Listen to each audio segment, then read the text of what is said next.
E agora falando do iniciante 2, os critérios de inclusão são sedentário até 6 meses,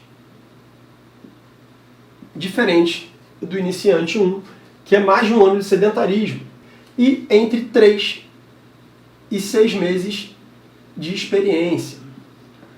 Ele já pode ser um iniciante 2, se ele tiver vindo do iniciante 1 após 3 meses. E se você julgar que ele já está apto a subir de iniciante 1 para iniciante 2, 3 meses é o suficiente. Lembrando, isso é individual de aluno para aluno.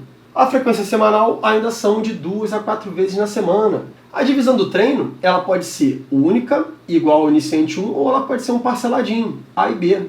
Você já pode começar a parcelar o treino do seu aluno a partir de 3 meses de experiência, pois com um treino menor ele consegue encaixar até outras valências na mesma sessão de treino. Em relação aos dias, se for um treino único, ele também pode repetir todos os dias. Se for um treino parcelado, 36 horinhas, até porque ele vai fazer o A, depois o B, o A, depois o B. Mas se calhar dele fazer o treino A à noite e quiser fazer de manhã o treino B, sem problema nenhum. Ele já vai estar mais do que recuperado. Então, 24 horas se o treino for único e 36 horinhas se for um treino parcelado. Sistema de treino, a gente ainda continua no alternado por segmento, para poder minimizar a fadiga. 3 meses ainda é pouquinho tempo. O ideal é você progredir os exercícios, talvez um pouquinho de carga, e mantendo aquela divisão de braço, perna, para que ele consiga render melhor no exercício subsequente, porque ele ainda está em processo de adaptação. Quantidade de exercícios, também de 6 a 8 exercícios. Se ele for fazer um treino A e B, você vai colocar mais exercícios por grupamento, você pode fazer 6 por dia, 6 no A e 6 no B. Se for um treino único, mantenha lá seus 8 exercícios, mas vai avaliando cada caso de maneira individual. Prioridade de exercício, as máquinas ainda são a prioridade. É um treino mais estável e fácil de progredir, inclusive a carga. Prioridade de exercícios ainda são aqueles com um padrão motor básico.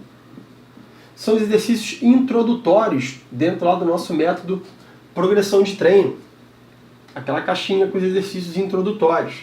Quantidade de articulações envolvidas, ainda priorizando os multiarticulares.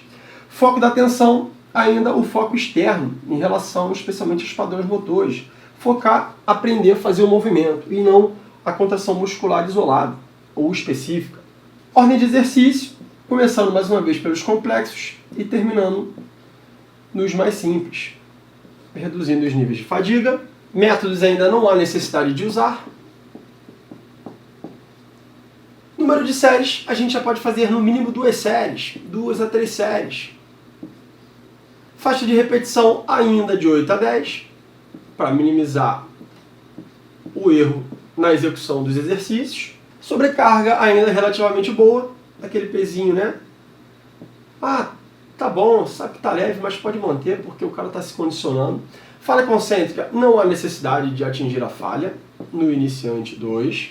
Velocidade idem ao iniciante 1, 1010 ou 1020, melhorando só um pouquinho a excêntrica, mas velocidade mais natural de todas, sem um controle específico.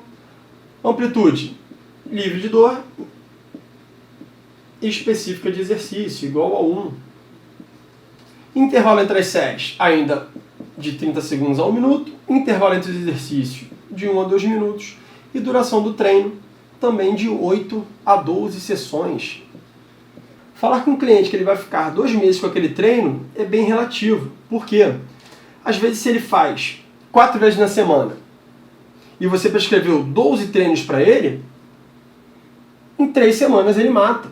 Então, 3 semanas não é nem um mês. Então, personal, ao invés de você colocar a duração, mais uma vez, foque no número de sessões que você precisa para cada um daqueles treinos.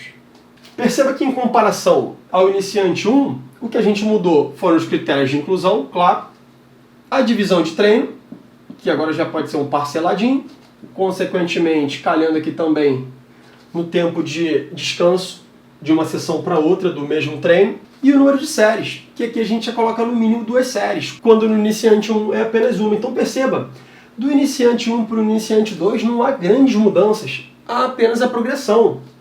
Mas se você pensar que se você coloca lá um exercício, senta e levanta para o cara começar, mantém a mesma estrutura, continua no iniciante 1, mas muda para um leg press com carga e depois para um leg inclinado, por exemplo, isso já é considerado uma evolução, mesmo você mantendo a quantidade de exercícios. Então, personal, além dos parâmetros, os detalhes do treino em si, de cada um desses 21 parâmetros, também é muito importante. É muito detalhado.